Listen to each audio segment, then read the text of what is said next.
buyer interviews, personas, ICPs, messaging and positioning. There are no shortage of acronyms and really confusing phrases in the product marketing sphere, and it doesn't need to be this confusing. As a seasoned PMM with experience in launching products that made over $1 million in 7 months and over $200K in 30 days, I can tell you that we make things so overcomplicated in product marketing when really we need to get to the root of making things simple, which is a big part of being successful in product marketing. So in this video, I want to share a previous webinar that I did on the value of buyer interviews, really talking about what are buyer interviews, how can you conduct them in an impactful way, and how can you showcase the real results from buyer interviews. Okay, let's dive into this PMM core competence. But I'm excited to talk with you today about another fundamental part of being a strategic product marketer, which is conducting impactful buyer interviews and how doing so drives real results. Okay, let's get started.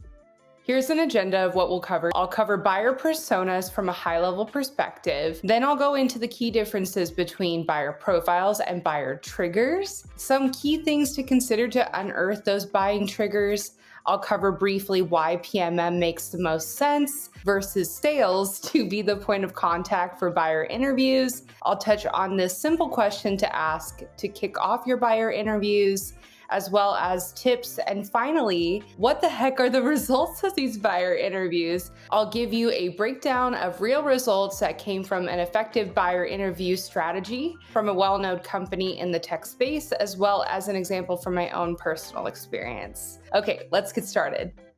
I always like to start with a quick definition of what we're covering today. I want to define buyer personas for you. Buyer personas, by definition, are fictional profiles of your ideal customer based on market and audience research. So everything that we talk about today is to build up that buyer persona. You can think about that as the higher level kind of objective. And what we'll cover today are the different information that we can include in that buyer persona. This is an important aspect to cover as you start thinking about your buyer interviews and ultimately the information you want to include to build up that buyer persona again. You'll notice that there's a lot of examples out there online of buyer profiles. Buyer profiles are exactly what they sound like. They're usually made up of information like demographic information and maybe even psychographic data on your ideal buyers. But consider the two buying profiles here. Again, these are fictional people, but we have both Christine and Autumn, and they share the same demographic and even psychographic attributes, as you can see. But obviously this information falls short because Christine and Autumn may both be extroverted and 32 years old, maybe live in the same location, but they're very different people. And even more importantly, they could be potentially very different in terms of what they consider when they make a purchase. This type of profile doesn't show us anything about what they think about, and again, what they consider when they're going to buy something, which leads me into why buying triggers are more valuable to discover in your potential customers. If we update the two buyer profiles and we focus more on the buying triggers, look at how much richer the information is about these two potential buyers. Let's pretend these two are the decision makers who are looking into a new customer service software for their respective organizations. Now, I know a lot of the language is a bit jargony here, so let me explain a bit further. The first buying trigger category, and this is completely made up, these categories. This isn't like a standard process, but just to get you an understanding, this is just an example. The first buying trigger category is their technology adoption profiles. So this means, how do they view technology in general? Are they someone who jumps on the latest trends, or are they someone that will wait until literally their provider says you need to upgrade to a different version of our software or we're shutting you off, which does happen. Next, each person has a different view on what research or feedback they trust when looking and evaluating a solution. Some companies or the person who owns the project at the organization might only work with partners who they've worked with in the past, or sometimes people prefer to work with large analysts or market researchers that provide reports on all the different vendors in that certain category and kind of rank them for prospective customers. So they'll provide a report that helps prospective customers look and see, okay, how are all these different vendors kind of matching up in terms of what these large analysts view as important. Next, of course, is more self-explanatory, but some buyers have tech requirements that are absolute deal breakers if a provider can't offer those. You can see how much each person differs depending on the organization and where they're at in maturity. Lastly, this one is especially helpful for sales to know is what compels them to make a change. Is there a specific reason why they're having to seek out a new solution? Now that you have a good understanding of the value that comes from buying triggers versus just generic demographic or psychographic information, let's look at the 5 key areas that you should focus on in your buyer interviews. The first is that compelling event. So I kind of touched on this in the last slide. But what is the compelling reason or reasons that buyers are deciding to invest in a new solution that could be yours or a competitor in the same space? Sometimes when I've conducted buyer interviews, people won't give me a specific reason, but if you keep asking just about their challenges, about their goals, you'll be able to unearth what the compelling event is. Number 2 is centered around expectations of success. These are the operational or personal results that the buyer expects after purchasing your solution. This helps to figure out what benefits are actually important to the buyer versus what vendors like ourselves in this example perceive are important. Third is perceived challenges. What prevents the buyers from considering our solution? Do they experience resistance internally, maybe from other employees or leadership? Or do they have bad experiences in the past with a product or company or a similar solution? Next, you'll want to understand their overall journey. This is the behind the scenes story of what your buyers do to evaluate, eliminate contenders, and decide on what solution they're going to implement. This info shows insights on the various influences in the buying cycle,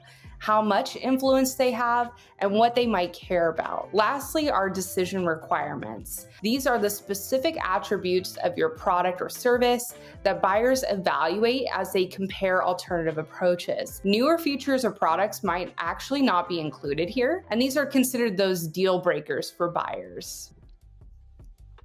And I want to call this out because I think it's important to understand why this is the case. Sometimes sales reps might say, I want to do buyer interviews.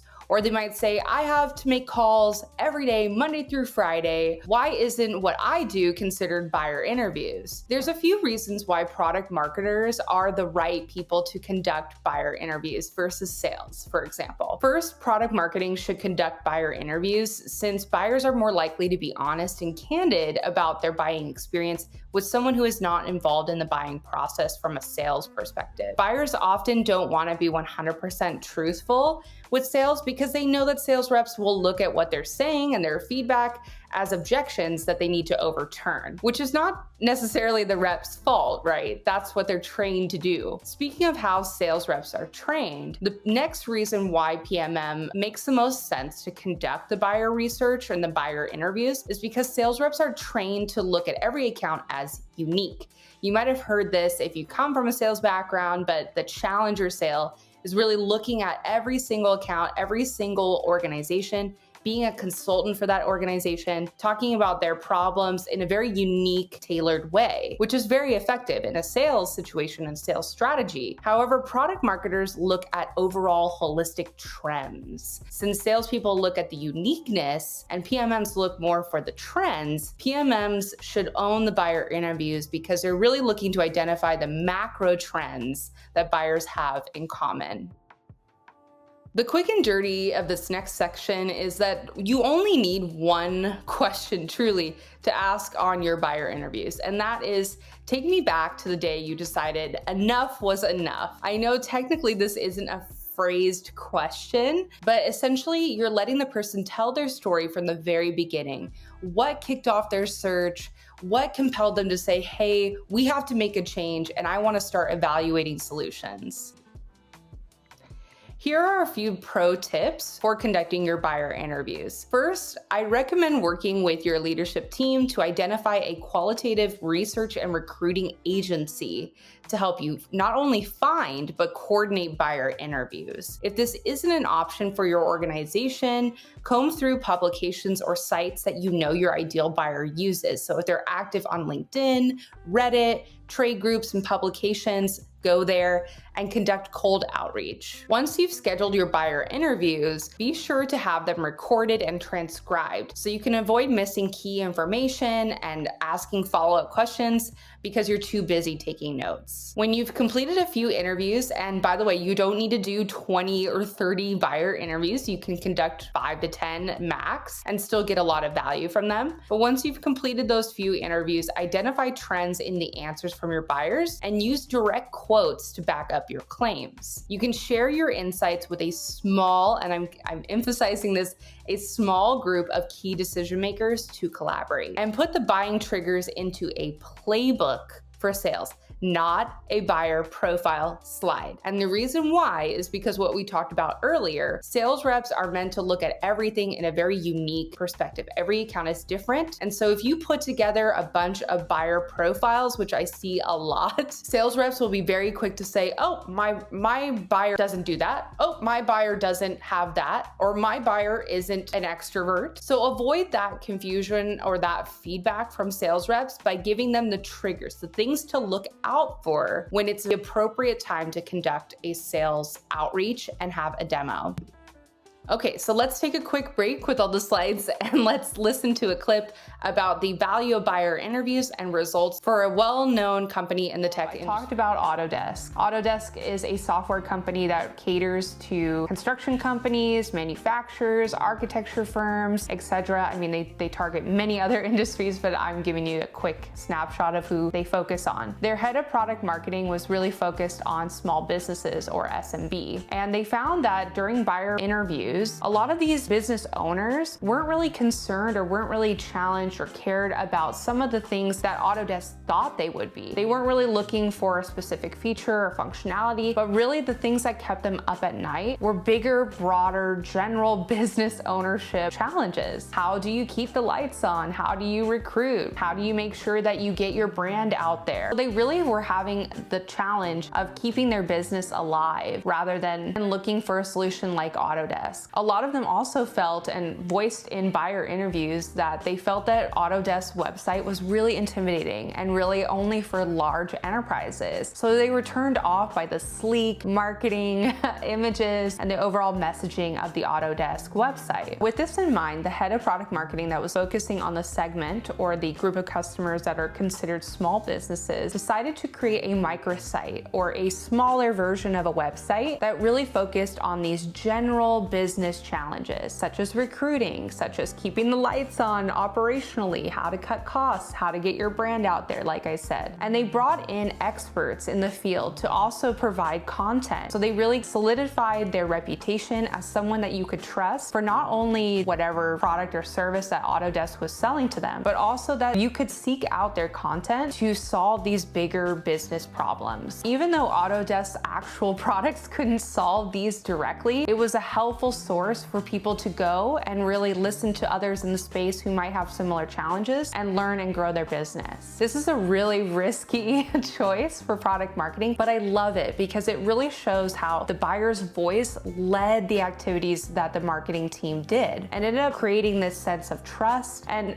really beyond that kind of typical sales vendor relationship. They became a trusted source for just general advice on your business and how you. Another example of how buying triggers and buyer interviews as a whole drive real results, because at the end of the day, we should always be trying to give attribution to. And that means is that we should always be trying to do work that we can actually quantify, we can actually show numbers of how we're making an impact on the company's overall goals, like revenue generated. So using information from buyer interviews, I optimized the existing drift web chat copy. So I optimized the words in the chat that you get sometimes when it's a website, there's a pop-up. So I optimized the existing copy that was in there and the dialogue flow, so the steps that happen when people answer those questions that it automatically surfaces, to be more concise and catered to popular use cases that buyers care about. I also developed different chatbot flows on specific web pages to target various personas. And so what was the result? Was $97K in self-service closed revenue. So completely without a sales rep, $97K, almost $100K, with an annual investment in that software that powered the chatbot